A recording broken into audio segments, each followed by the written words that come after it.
नमस्कार प्यारे बच्चों, कैसे हैं आप सब। आशा करता हूँ कि सब अच्छे होंगे। तो चलिए शुरू करते हैं। आज हम करेंगे वर्कशीट नंबर 100। ये हमारी इंग्लिश की वर्कशीट होगी 4 नवंबर 2020 की। यहाँ पर बच्चे अपनी क्लास का सेक्शन लिखेंगे, इधर अपना नाम लिखेंगे और इधर अपने टीचर यानी अध्यापक का नाम लिखेंगे। आज हम एक नया चैप्टर पढ़ने वाले हैं जिसका नाम है गलिवर्स ट्रैवल। ये हमारे इंग्लिश की टेक्स्ट बुक मैरीगोल्ड से है। Good morning students, my name is Gulliver, यानी मेरा नाम क्या है, गलिवर है। And I am a sailor, और मैं एक सेलर हूँ। Who loves to sail across the seas to explore new places, जो समुद्र के रास्ते से होकर दुनिया के अलग अलग कोनों में जाता है और नई नई जगहों को ढूंढता है, वो होता है एक सेलर। तो एक ऐसे ही सेलर की हम ये कहानी पढ़ेंगे। ऑन वन सच जर्नी, यानी एक ऐसी ही जर्नी पर I came to the land of giants, यानी मैं एक ऐसी जगह आया जहाँ पर कौन रहते थे, जाइंट्स। जाइंट्स कौन होते हैं, जो नॉर्मल से बड़ी हाइट के होते हैं, बहुत ही ज़्यादा बड़े होते हैं। ऑन 16 ऑफ जून 1730, कब, 16 जून 1730 को। It was the most memorable journey of all times, और ये मेरी सबसे यादगार जर्नी थी।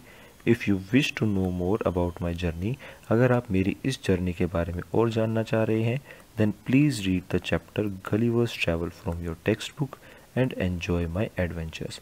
तो आप अपनी बुक से ये वाला चैप्टर ज़रूर पढ़ें और मेरे एडवेंचर्स को एन्जॉय करें। ये देखिए यहाँ पर एक छोटा सा चित्र बना हुआ है। तो आइए हम इस चैप्टर को पढ़ लेते हैं। ये लीजिए, कुछ इस तरह का आपकी किताब में ये चैप्टर है। आइए इसको पढ़ना शुरू करते हैं। चैप्टर का नाम है गलिवर्स ट्रैवल। ट्रैवल्स का मतलब क्या होता है, ट्रैवल का मतलब होता है एक जगह से दूसरी जगह जाना। जैसे आप कहीं घूमने जाते हैं, वो भी ट्रैवल होता है। आप अपने घर से निकल कर अगर आप स्कूल आते हैं तो वो भी एक तरह का ट्रैवल ही है। यानी जब आप एक जगह से दूसरी जगह जाते हैं उसको हम क्या बोलते हैं कि आपने ट्रैवल किया है। तो इस चैप्टर का नाम है गलिवर्स ट्रैवल्स, यानी गलिवर जो एक जगह से दूसरी जगह गया था, ये उसके बारे में कहानी है। आइए इसको शुरू करते हैं। When a person tells the story of his life in his own words, it is called an autobiography। यानी जब एक आदमी अपनी ज़िंदगी की कहानी सुनाता है अपने ही शब्दों से, तो उसको हम क्या बोलते हैं, autobiography. Gulliver a seller was once caught in the land of giants. This is how he describes his experience। यानी एक इंसान था जिसका नाम था गलिवर। वो क्या था, एक सेलर था। सेलर कौन होते हैं, जो अलग अलग जगह पे ट्रैवल करते थे, ठीक है। वॉज वंस कॉट, और एक बार कहाँ फंस गया था, in the land of giants, यानी जाइंट्स की लैंड में फंस गया था। जाइंट्स कौन होते हैं, जाइंट्स वो होते हैं जो इंसान के आम हाइट वेट वगैरह से बड़े होते हैं, ठीक है। This is how he describes his experience, और वो अपने एक्सपीरियंस को इस तरीके से बताता है। आइए इसको हम पढ़ते हैं।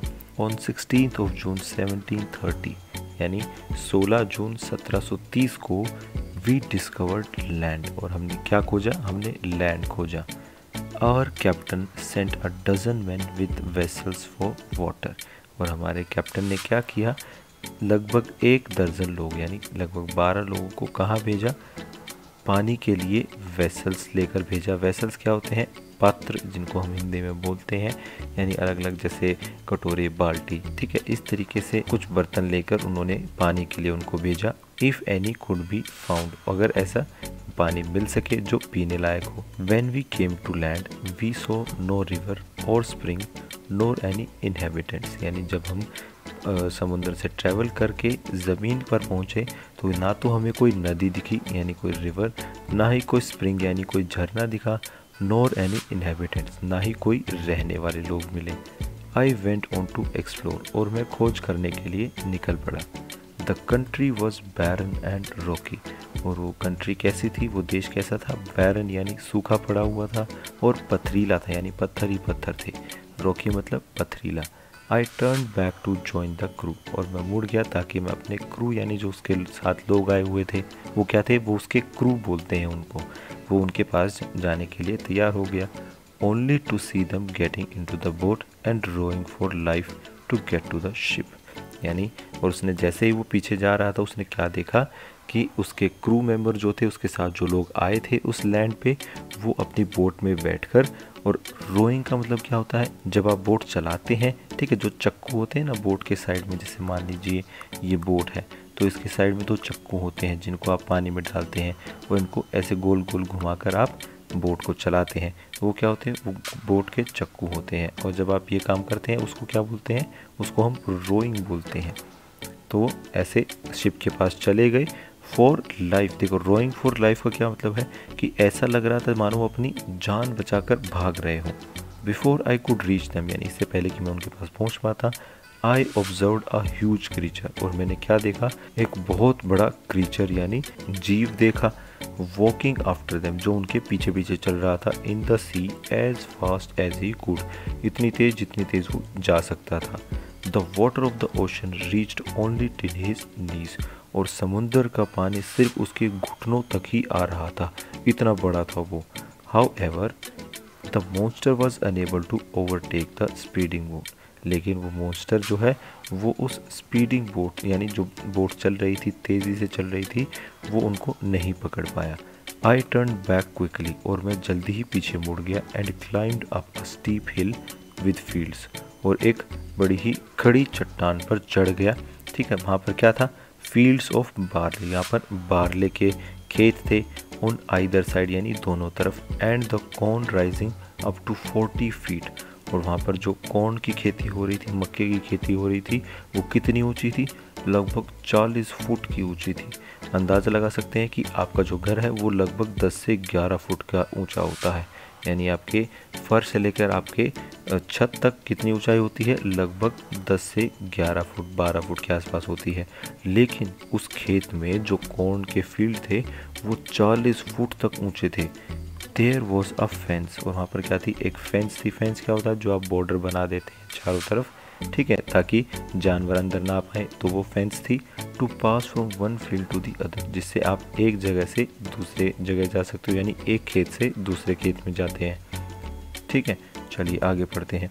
ये देखिए यहाँ पर आप चित्र में देख सकते हैं कि कितना बड़ा क्रीचर है, कितना बड़ा आदमी है ये। ठीक है, इसने इसको अपने हाथ में उठा रखा है, और ये कॉर्न के फील्ड्स भी आप देख सकते हैं कितने बड़े बड़े हैं। चलिए आगे देखते हैं। It was impossible for me to climb because every step was 6 feet high, और मेरे लिए उसको चढ़ना बहुत ही मुश्किल था, लगभग इम्पॉसिबल यानी नामुमकिन होने वाला लग रहा था, क्योंकि हर स्टेप यानी हर कदम कितना ऊंचा था, लगभग 6 फुट का ऊंचा था। I was trying to find a gap in the hedge, यानी वो जो वहाँ पर खेतों का बॉर्डर बना हुआ था, फेंस जो लगी हुई थी, वो उसके बीच में गैप ढूंढने की कोशिश कर रहा था जिसके अंदर से वो जा सके।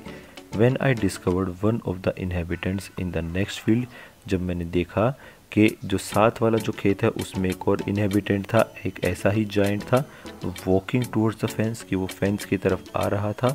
ही was of the same size as the creature chasing the boat, और वो उतना ही बड़ा था जितना कि वो क्रीचर था जो बोट के पीछे जा रहा था। I was struck with utmost fear and astonishment and ran to hide myself, यानी मुझे बहुत ही ज़्यादा डर लग रहा था और एस्टोनिशमेंट यानी अचंबा हो रहा था, and ran to hide myself, और अपने आप को छिपाने के लिए मैं भागा। He called in a voice so much louder than a trumpet, और जब उसने आवाज़ लगाई तो वो एक ट्रम्पेट से बहुत ही ज़्यादा तेज़ थी, यानी वो बहुत ही तेज़ आवाज़ में पुकार रहा था। ट्रम्पेट क्या होता है, ट्रम्पेट एक इंस्ट्रूमेंट होता है। इट साउंडेड लाइक थंडर, और ऐसा लग रहा था कि मानो तूफान या बिजली कड़क रही है।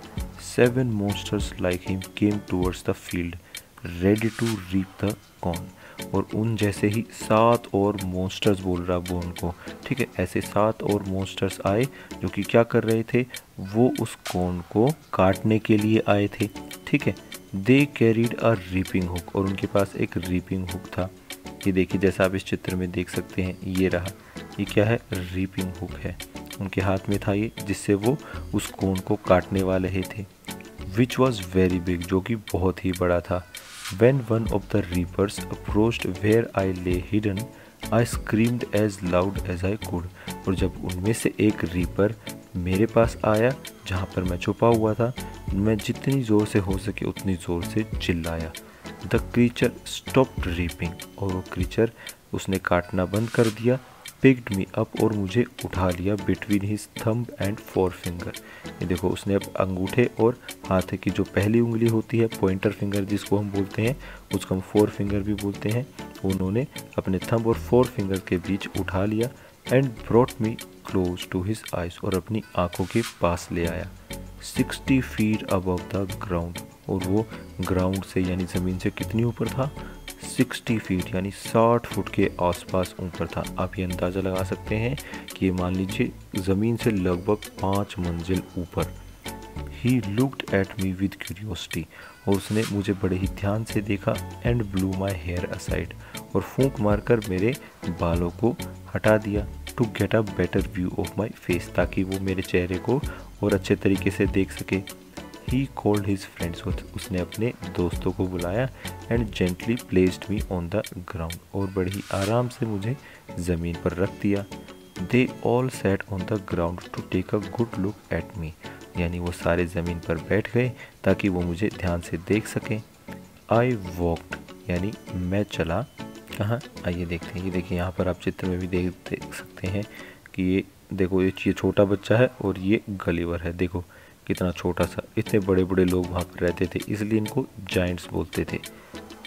आइए आगे पढ़ते हैं। I walked slowly backward and forward और मैं धीरे से आगे और पीछे चला। पुल्ड ऑफ माई हैट और अपनी टोपी मैंने उतार दी एंड मेड अ लो बाउ टुवर्ड्स द फार्मर्स और मैं उनके सामने हल्का सा झुका। I try to speak to them loudly in several languages और मैंने उनसे तेज़ आवाज़ में अलग अलग भाषाओं में बात करने की कोशिश की। Each time I did so the farmer who picked me up held his ear very close to me but in vain, यानी जब भी मैंने बोलने की कोशिश की तो वो जो फार्मर था, जो किसान था जिसने मुझे उठाया था, वो अपना कान मेरे पास लेकर आता लेकिन सब कुछ खराब, वेन यानी बेकार जाना, क्योंकि वो सुन ही नहीं पा रहा था। The farmer took me to his house और वो किसान मुझे अपने घर ले गया and placed me at some distance on the dining table और मुझे कहाँ पर रख दिया? डाइनिंग टेबल पर रख दिया। Which was 30 feet high from the floor और वो ज़मीन से कितनी ऊंची थी? लगभग 30 foot. Dinner was brought for the farmer in a dish which was 10 feet in diameter और जो डिनर था वो उस किसान के लिए लाया गया जो लगभग 10 फुट चौड़ा था। डायमीटर आप समझते हैं, जैसे एक सर्कल का डायमीटर होता है ना, तो ऐसी कटोरी थी जिसका डायमीटर 10 फुट चौड़ा था। The farmer's wife crumbled some bread and placed it before me और जो उस किसान की पत्नी थी उसने क्या किया? उसने एक ब्रेड का हल्के से टुकड़े निकाल लिए और मेरे सामने रख दिए। In the middle of the dinner I heard a noise, यानी डिनर के बीच में मैंने कुछ आवाज़ सुनी। बिहाइंड में यानी मेरे पीछे। It was the purring of a cat that was 10 times larger than an ox. वो क्या थी? वो एक बिल्ली यानी कैट थी। परिंग मतलब जैसे कैट आवाज़ निकालती है, और वो बिल्ली कितनी बड़ी थी? एक ऑक्स यानी एक बैल से भी 10 गुना ज़्यादा बड़ी कैट थी वो। The farmer's wife was stroking him और जो किसान की पत्नी थी वो उसको हल्के से सहला रही थी। स्ट्रोकिंग का मतलब क्या होता है? सहलाना। Then entered the farmer's 1 year old son in the arms of a lady और फिर कौन आया? उस किसान का 1 साल का बेटा आया किसी औरत के हाथों में। On seeing me the child grabbed me from the table, यानी मुझे देखने के बाद उस बच्चे ने मुझे उठा लिया टेबल से and put my head into his mouth, यानी और मेरे सिर को अपने मुंह के अंदर डाल लिया। ये देखो जैसे इस चित्र में आप देख सकते हैं। चलिए आगे देखते हैं। आई शाउटेड सो लाउडली, यानी मैं इतनी ज़ोर से चिल्लाया दैट द बेबी ड्रॉप्ड मी, कि बच्चे ने मुझे गिरा दिया। I would have broken my neck if the mother had not held her apron under मी, यानी मैं अपनी गर्दन तोड़ देता अगर उसकी मम्मी ने अपने एप्रन क्या होता है? जो आप खाना पकाते हैं, तब आप जो खाना पकाते हैं, शेफ़ वगैरह होते हैं, वो अपने आगे शरीर पर एक कपड़ा बांधते हैं जिससे उनके कपड़े गंदे ना हो। वो चीज़ क्या होती है? एप्रन होता है। तो मम्मी ने क्या किया था? वो एप्रन उस बच्चे के नीचे लगा दिया था ताकि अगर वो मुझे गिरा दे या उसको गिरा दे तो चोट ना लगे। Later she put me on her own bed, बाद में उसने अपने ही बेड पर मुझे रख दिया and covered me with the clean white handkerchief, और किससे ढक दिया उसको? एक सफ़ेद हैंडकरचीफ से यानी रुमाल से। I slept dreaming of my house, उस रात में सोया लेकिन किसके सपने देख रहा था? अपने घर के सपने देख रहा था। My wife and my children, मेरी पत्नी और मेरे बच्चे। तो ये एक कहानी थी। ये देखो ऐसे सो रहा था गलीवर। चलिए अब हम इस वर्कशीट को कर लेते हैं। ये देखिए सबसे पहले ए पार्ट है। यहाँ पर क्या लिखा है? Gulliver sails his ship for the journey. Can you guess some more means of water transport by rearranging the jumbled words and writing them down. यानी वो कह रहा है कि गलीवर कैसे सेल करता है? अपनी शिप में बैठकर। क्या पानी से किसी और तरीके से भी आया जाया जा सकता है? दो ऐसे तरीके हैं, उनको हमें यहाँ पर लिखना है। देखो इससे एक तो इसने चित्र यहाँ पर बनाए हुए हैं जिससे हम अंदाज़ा लगा सकते हैं कि क्या हो सकता है। ठीक है, एक और क्या है, यहाँ पर इसने वर्ड्स लिख रखे हैं लेकिन उनको जंबल कर रखा है, आगे पीछे इनके अल्फ़ाबेट्स हो गए हैं, हमें वो स्पेलिंग भी सही करनी है। तो आइए इनको सही कर देते हैं। सबसे पहले क्या है? OBAT, यहाँ पर चित्र बना हुआ है। तो ये क्या है? एक बोट है, तो BOAT, ये लीजिए हमने सही कर दी स्पेलिंग। दूसरा क्या है? ये है एक सबमरीन। सबमरीन क्या होती है? ये पानी के नीचे चलती है। ऊपर जैसे बोट शिप चलते हैं वैसे ही सबमरीन पानी के नीचे चलती है। तो आइए इस स्पेलिंग को भी हम ठीक कर लेते हैं, सबमरीन। ये लीजिए इस तरीके से। ठीक है, ये क्या है? अगर किसी बच्चे को पता है या आपको पता चल ही जाएगा अब तो।